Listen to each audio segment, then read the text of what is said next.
Fixed operations continues to evolve. We've seen a lot of that here at the Fixed Ops Roundtable these last few years, and it's time for a discussion about mobile service. And we have brought together the best of the best.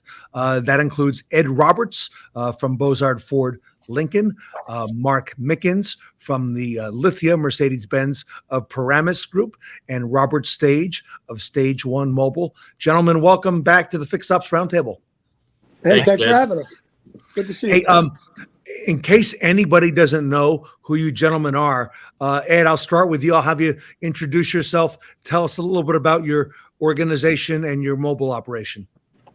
I'm Ed Roberts, Chief Operations Officer here at Bozard Ford Lincoln in St. Augustine, Florida. We currently run, just got my 5th mobile truck in on our way to 11. My next one to arrive will be our tire van / vehicle.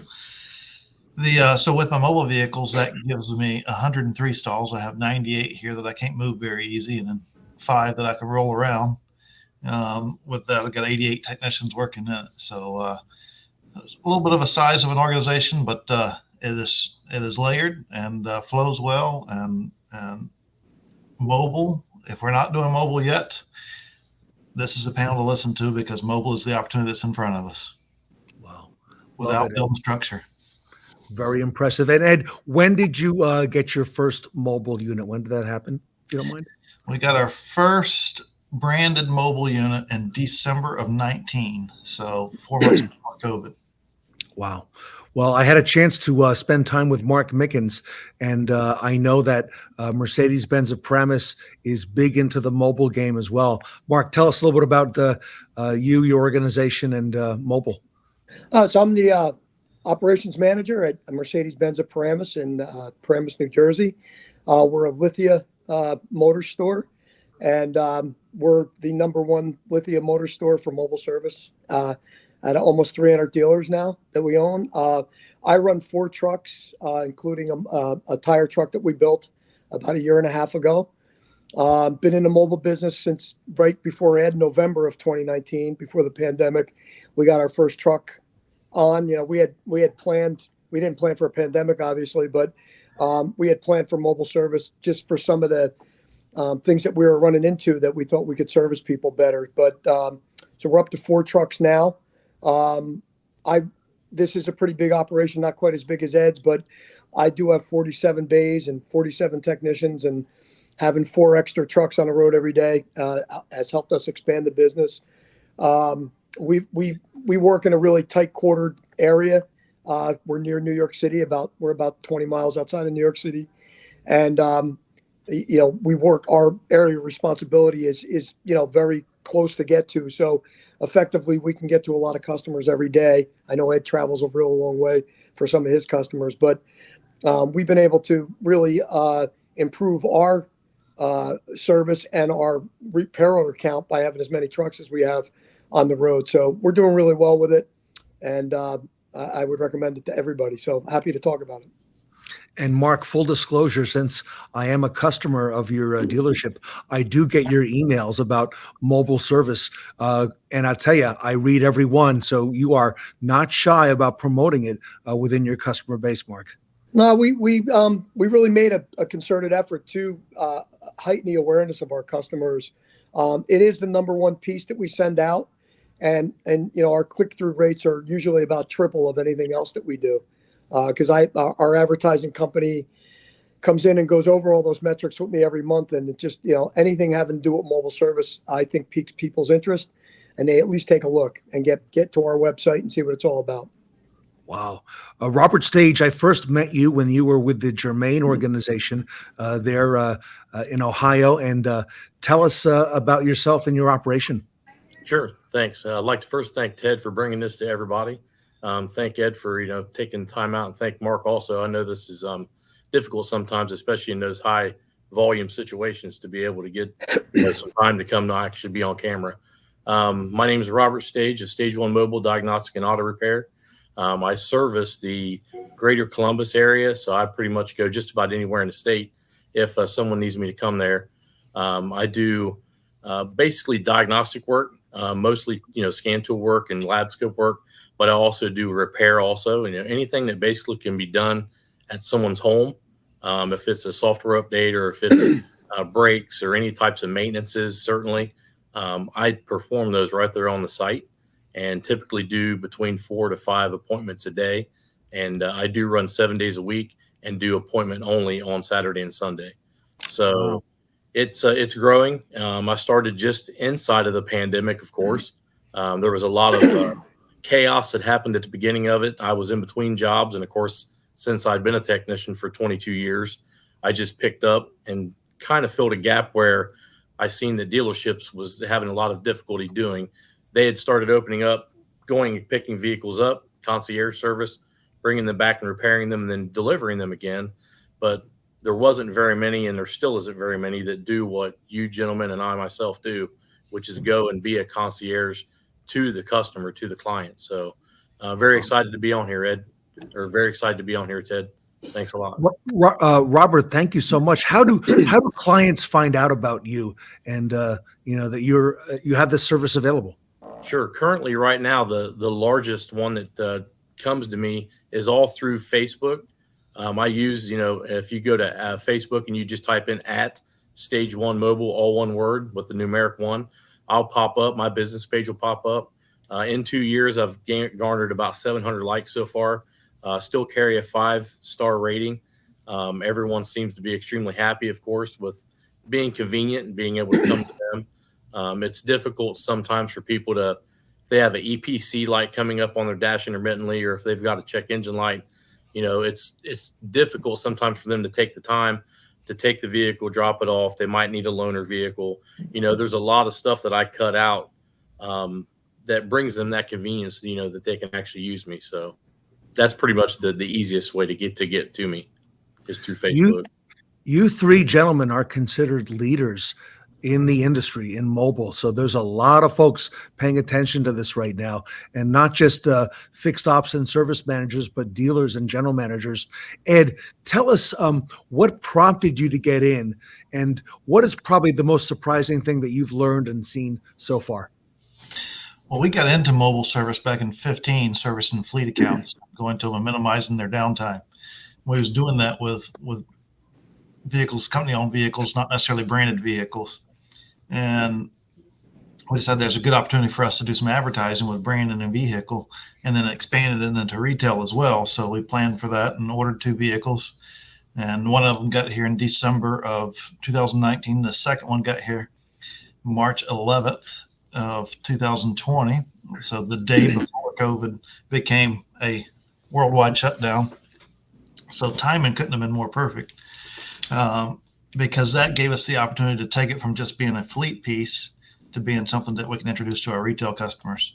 Because at that point in time, everybody was afraid to leave their homes, and we was able to come to their home and do whatever was needed. And they could stay in the comfort of their deal and not have to interrupt their day or take the kids to a babysitter or whatever else. And it's just continued to compound from there. And every time I add a truck, it stays busy from day one. We still do not advertise on our website, simply because it's full without it. And if I put it out there, if I offer something I can't deliver on, then I'm really letting people down. So we're continuing. We're on our way to 11 trucks. Hopefully by the time we get there, we will be able to put it on our website and allow you to schedule an appointment with us. But right now, it is someone that's been exposed to it from some of the things that we do. We'll go out and put SOP parts on. We'll go to used car dealers and handle recalls. We'll take care of fleets. Missed appointments. Customers called in and made an appointment, and for whatever reason they couldn't come in. Well, rather than try to reschedule and break up their day again, let's just go to them and take care of them if it's something we can do out there. And then that becomes the repeat business for mobile, and it just continues to compound. Ed, when did you realize that you had a potential game changer there with mobile? How long did that take? Well, we knew that it was an opportunity for us to grow into, especially with BEVs coming.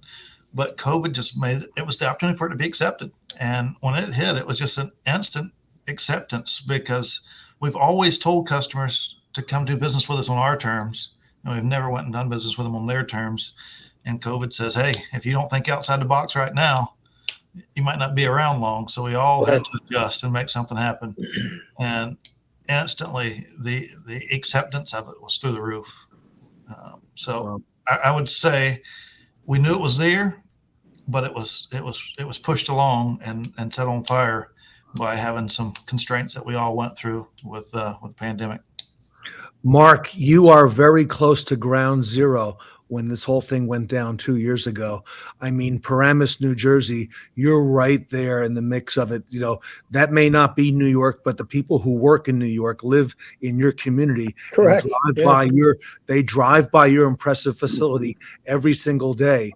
And I know you saw this thing happen. I mean, you know, firsthand more than anybody. Take us through that, and then what happened with your mobile business then? Well, I'm very similar to Ed. You know, I was a Ford dealer at one time, and you know, I was big in fleet. I had a huge fleet business at my former store, and when I got here, I do have a magnificent facility that I'm proud to come to every day. However, it's parking lot challenged.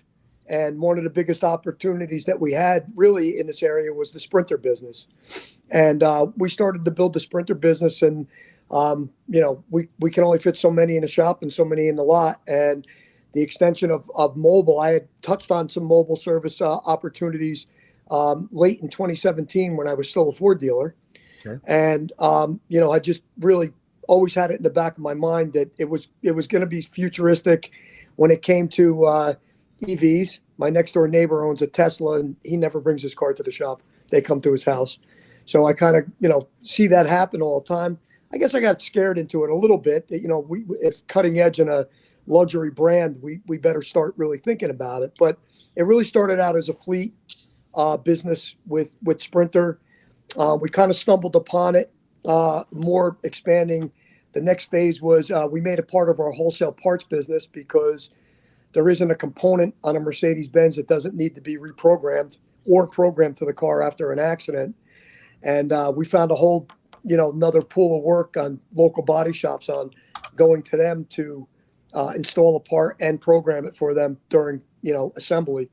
So that's how it started. And we started that and had that planned before the pandemic. But we really were ground zero for the pandemic. Bergen County, New Jersey, where my store is, was one of the first counties that actually shut down. Yeah. And, you know, on the way back up, one of the things that kept us going was, you know, pickup and delivery of people's cars.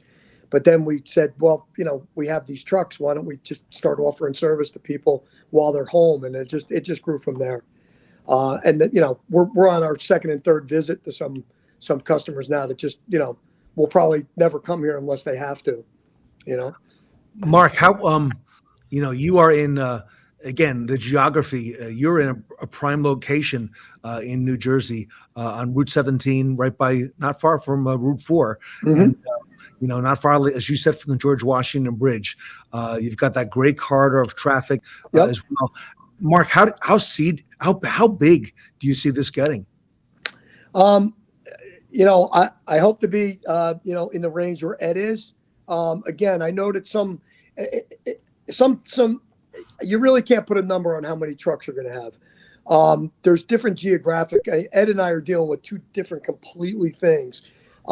You know, using some of the software we use with My Karma, you know, my guys can just get places faster and touch more people in a day that maybe, you know, Ed can with the geography that he deals with, or maybe what Robert deals with, you know, as being a, you know, single point owner. We're in tight corridors where, you know, all roads converge right around my store. So it's really easy for me to get to a lot of places in a really quick manner. So how big it gets, I mean, you know, we don't have a limit on how many trucks we would add. You know, and I'm sure futuristically, we're definitely going to add one this year to give us 5.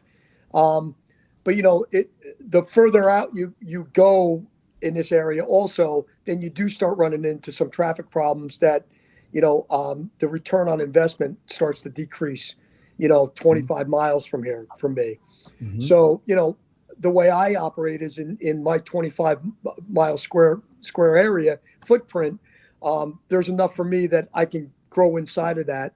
And also, my truck count might not be as large as Ed's, but my repair order count probably will be. Yeah, just on frequency. Wow. Robert, tell us about your business and give us your perspective on mobile and where it's headed. Sure thing. It's definitely the future. I've had a couple different conversations with other people on LinkedIn. I did have a phone conversation with the other day, and we spoke for about an hour. And I've been doing some research into it also. And Volvo has now come out, and they're doing mobile service.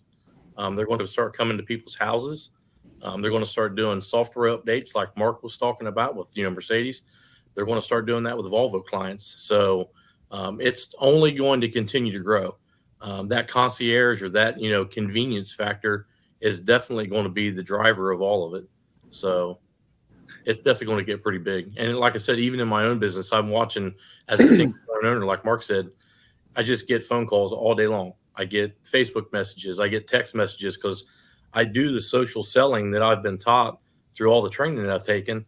And you end up becoming, one with these clients, and people continue to purchase stuff from you. I mean, it's literally every day that I'm talking to somebody that I've dealt with in the past.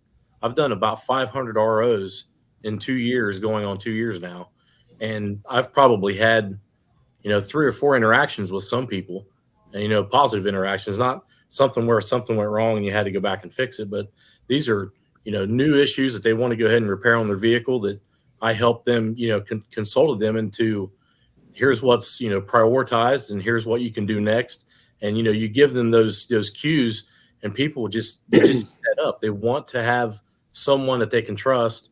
And, and I think I bring that to them too, because there has been issues in our industry, either on the aftermarket side or in the dealership side, where people have these trust issues. But if they're able to talk to the person that's going to work on their car, and you can talk plainly with them, and, you can communicate well, there's nothing that they will not purchase from you. If they trust you and if they like you, that's the basic thing. So it's going to get bigger. There's no other way that it's going to go. It'll definitely grow. Robert, once you get a customer to have you come out mobile and service their vehicle, is there a pretty good chance that you're going to win that customer over and they're going to want that type of service again? I usually have a conversion rate of around 80%. So in business, 80% is pretty high. I run almost $500 per RO right now, over the 2 years. So in the aftermarket, if you could get $300 per RO in the aftermarket, you were doing really well. Dealerships, according to brand, $400, $350 per RO is pretty good. That's pretty good money. So I definitely get them to want to use that business, and they already want to use that because they don't want to have to. Like I said, you have to drive to the dealership, you have to speak to somebody, you have to go through the entire process. Where I cut most of that process completely out. There's no service director, there's no service manager, there's no service advisor. You talk to the technician that's going to work on the vehicle. Well, a lot to be said for that. Ed, what do you think? You don't lose sight of it either, and that's one of those things that helps build trust. Is you take it to a dealer, you spend your time going there, then you talk to an advisor, then it goes somewhere and you don't even know where it goes, and all of a sudden they're coming back asking for money, and you brought it in for what you think may be a simple light, and now we're asking for whatever it is, and you don't see it. But when you're there and they see what you're going through, no matter how simple they thought it was to begin with, they now understand the process that's going through it. And you don't have to sell. It's showing is selling. And we talk about how much video does for us. Well, live is true video. And so when they see it live, it takes that out of the equation. They never lose sight of it. So the trust factor never goes away. And as long as you have a good communicator out in the field doing it, then it continues to build and compound itself. Wow. Definitely. What do you think? What do you think, Mark? Well, both points are spot on. I mean, I think also for us, it's been a real big customer service piece for us in a positive way with a luxury brand customer also there. Listen, we all have, product issues. We all have sometimes, a comeback issue and things like that. And if you can, talk to a customer and say, listen, hey, I'll send my truck over to your house and we'll see what we can do for you there. It definitely changes the conversation from a customer service standpoint. If you can go over and fix maybe what is a little problem post-service or a little problem before the customer ever comes in, we've solved a lot of problems that way. And it shows up in our surveys too, by the way. You can read it from a customer satisfaction standpoint, on the surveys that we get back that mention, hey, they came to my house, fixed my, I didn't have to go to the dealer. It's a big thing. I want to touch on one point though that Ed just made subtly, is that you have to have the right people out on the road doing this too. Robert's everything from start to finish. Who you put out to deal as a customer-facing person and work on the car, it's a big choice, and you have to make sure that you make the right choice, because it has to be somebody that can fix cars and be technical and also be customer-facing. So it's it took us a little while to go through that to make sure that we have the right people that are out there interfacing with our customers. So, Mark, it sounds like that would be one of the challenges unique to mobile, okay, to making sure you got That's that. 100%. I think it's, you can plan the best plan, but if you have the wrong person going out and knocking on the door and saying, I'm here to work on your car, it's going to be a problem, So that was one of the biggest, not an obstacle, but when we were putting our base plan together, and I'm the guy throwing out all the problems to the people I was planning this with, is so who are you sending and what are we doing? Because Ed and I've been around dealerships forever. There's a couple guys in your shop that you're not sending out to somebody's house, right, Ed?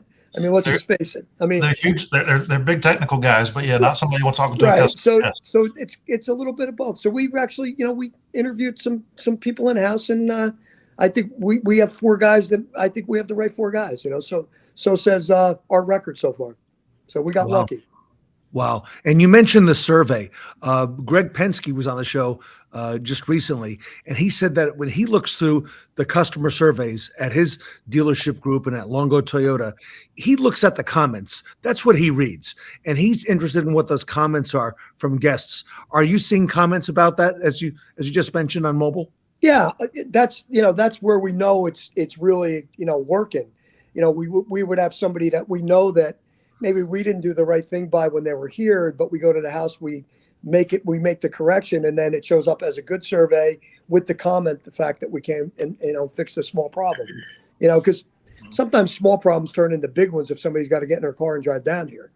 So if you're going to them, at least you show. I think it's a lot of it is showing that you really care also, and I think that's a big component. There's not too many people that come to your house to do things anymore, That's right. And Robert, to your compliment, you're one of those people who can do that. You don't have some of these challenges that you're hearing now from some of the bigger dealers. And there's probably a lot of dealers who will not get into this because A, maybe they don't want to, and B, they don't feel they have the right people to make it happen. And that's an advantage, Robert, for you. That definitely is, Ted. Touching back on what Mark had just said about the survey, and so Ed, the surveys from a customer standpoint, they're very cumbersome to take. Also, the customer doesn't want to have to take another 10 minutes out of their life to tell you what kind of a job you've done, and usually, sometimes they're not going to give you a great survey. But I typically just ask people before I leave, was you satisfied with the service that I provided today? And secondly, would you recommend me to your friends? That's the only 2 real questions that you need. And some people will, be glad to go ahead and take some photos that you might have taken while you were working on the vehicle, share them to their social network, that type of thing. And like Mark was saying, if there is an after, post-service issue, being mobile is the only way to take care of them, because you can go right back to the vehicle. You can take care of it. And it's an oil leak or, some type of a fluid leak. You don't want that vehicle driven back away from that home if they've already seen something in their driveway. So you want to make sure that you get back there and take a look at it. And for the dealers out there, Robert is the rolling Pep Boys that we put in business, years ago and didn't come back to our store. And the funny story is I go to the same deli every single day for like the last 40 years to get a coffee. And we plan all this mobile service stuff. And, I got trucks ordered. I got a plan. I got everything. And I think I'm the smartest guy in the world. And I was walking out of my deli one morning when this was in the planning stages. And I walked into this mobile service truck that a guy was doing in my area locally. He was already doing it. So Yeah. I didn't feel like a genius when I got in my car that day. So, you know what I mean? Right. So people are out there already. So if you're a dealer and you're contemplating it, I think you're really, behind already. So you got to get caught up. Very true. Absolutely. And a lot of dealers struggle with, how do I make mobile service work? Well, create a plan, find what your break even is. But if we constantly say, well, I can't do it because of this, or I can't do it because of that, we're not going to get there. Robert is not in business because he says, I can't do this or I can't do that. Correct. He's in business because he says, what if and why not? And when we look at it from that angle, what if I could do this? And why can't I make that happen?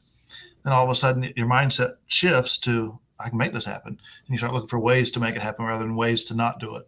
And we can resist, but BVs are going to make it more impactful that we have mobile service, because there's so much more of those vehicles that can be serviced in field. We don't have to worry about fluid leaks and all those things that will come from that. And so this is our period to really transition into that, so that we can take care of, so it becomes an easy transition as BEVs become more widespread. Ed, Mark said that his neighbor has had service at home from Tesla, mobile service coming, and he had a chance to witness that. And that customer has not had to go back to the dealership. So, Ed, is what you're saying is that, this is probably something that dealers need to be getting involved with, even now as we look forward into the future. If we don't, we're backing up. And the most everything, we don't open up an engine or a transmission out in field as a rule. I mean, maybe a gasket in worst case scenario, but none of that stuff exists on a BEV vehicle. So unless we got to replace the battery on that vehicle, everything on it we can do in field. And so they don't have to roll in here. So if we don't make ourselves available to our customers, somebody else will. There'll be thousands of Roberts out there. And my hat off to you, Robert, for making it happen, because Yes. the opportunity is there and you're showing people that it's there. And that's what we got to keep doing, is keep pushing it out in front of people and letting them know that the opportunity is there. When I was a technician in the dealerships, I used to always have a saying, the guys would say, well, what do you say in an interview when someone asks you, how much money do you want to make? And the correct answer was always all of it. I want to make all of it, as much as you possibly can. And, to the other point was, how are you able to do what you do? No one ever told me I couldn't. So I'm going to go out and I'm going to make sure that I can take care of my family. I'm servicing customers. People are happy. You're able to do all that stuff when you cut some of those administrative things out. When you're cutting that down, and mobile really does that to an extent, even at a dealership level, because like Mark was saying, you have to pick the correct person when they go out into the field. And I try to bring that to every client that I talk to. Is I am different. I'm not like, taking your vehicle to a Goodyear or to a chain store like an NTB or a Pet Boys, like, Mark had mentioned. I'm different, and that does sell also, because people see that, you communicate well, you make sure that the vehicle's fixed correctly, you're ASC master certified. There's a lot of different, I pay for my own training. How many technicians have you ever walked into that say, well, I would do it, but no one wants to pay for it. Well, you have to invest in you. You're the commodity. Don't make yourself a commodity either, because if you can be irreplaceable in the dealership, you're always going to have a job. You're always going to have something to do. So, love it. Love it. We're hearing from the best, everybody. Mobile service is here. Ed, I'll give you the last word if you want to go ahead and sum it up for our audience. Well, when we got in this, we ordered 2 vans and we thought that would be sufficient. And instantly, when the pandemic hit, we realized that it wasn't going to be enough. And we ordered 8 more to bring us to 10. And since then, we know that that's not going to be enough as well. So there's 11 coming total. So, and it's not going to stop there. It's whatever we make it. And we have to choose, how can we do it? But take a moment today and walk through your shop and look at the work being done out there. And then ask yourself, could this be done in field? Rather than talk about all the things that you can't do in field, go out and look what's actually being done in your shop and ask yourself, or ask the person working on it, does it have to be on the lift? Does it have to be there? And you will find that about 70% of the stuff being done in your shops today can be done mobily. And if it can be, then we give the customers their time back and we create a level of loyalty that's unparalleled in any other. Love it. Love it. So strong, Ed. So strong as well, Robert. Mark, I gave Ed the last word, but I'll come to you for one last word on advice on mobile service. One last word is, I've had many people ask me about this, and I'm happy to share, but I really, probably the three things I don't want to hear in order is, how does this pencil? How does this pencil? How does this pencil? Because I've been thinking about this, because I knew we were doing this, and how it pencils is that there's a hidden profit in everything that you do, right? And a hidden service in everything that you do. And if you're gonna first of all, if you're gonna go out and make it an oil change program, it's gonna fail miserably for you. So don't do it. That's one of the features that you do, maybe, is change oil. So if that's going to be the number one thing where you're going to put a piece of paper down and say, I'm going to do this per RO, it's not going to work for you. So you shouldn't do it. But I don't know how many people will actually stay in the cycle of coming back and getting a major service done in your shop that you can't do in their driveway, or come back and buy another car from you because you provide this service. So that's how it pencils in my mind. And thank God I was able to convince a Fortune 500 company that that's what it's worth, and they believe it. Wow. You have a company with you that's 1,000% behind what we do, and want us to do more, which is great. And Mark, and you said you are leading the nation, are you not? For Lithia stores, we are, and if we're not number one in Mercedes-Benz, we're number two. So we're pretty close in both, and not I'm not looking for the trophy, but that's how quickly we got to where we are. But I mean, if you're a Ford dealer, no offense, Ed, if you're a Ford dealer and you're not doing this as a Ford dealer, Ford owns 80% of the fleet market. So I really don't know what you guys are doing if you're a Ford dealer and you're not doing this. It's crazy, seriously. Absolutely.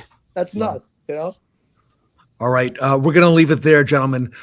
These are the leaders in mobile service, everybody. Robert Stage from Stage One Mobile. Robert, thank you so much for all you do for fixed operations and the fixed ops community. Thank you for your time today. Thank you as well, Ted. Good luck, Robert. Ed you. Roberts. Thanks, Ed Roberts from Bozard Ford Lincoln. Ed, thank you for sharing and imparting your information today. So very much appreciated. Thank you, Ted, and great job, guys. And Mark Mickens, great to have you back on the Fixed Ops Roundtable. Yes, sir. Great to be here. Thanks for having me, Ted. It's an honor. Yep, these are the leaders. Especially be with Ed. Ed's famous. I know, right? I love you, Ed. I love it. Hey, Mark, we can't start without Ed, right? So I know that. So. No, that's it. All right. Everyone, if you want more information, you can reach out to these gentlemen. They're all on LinkedIn or on Facebook. They're on social media. The mobile service panel here today at the Fixed Ops Roundtable.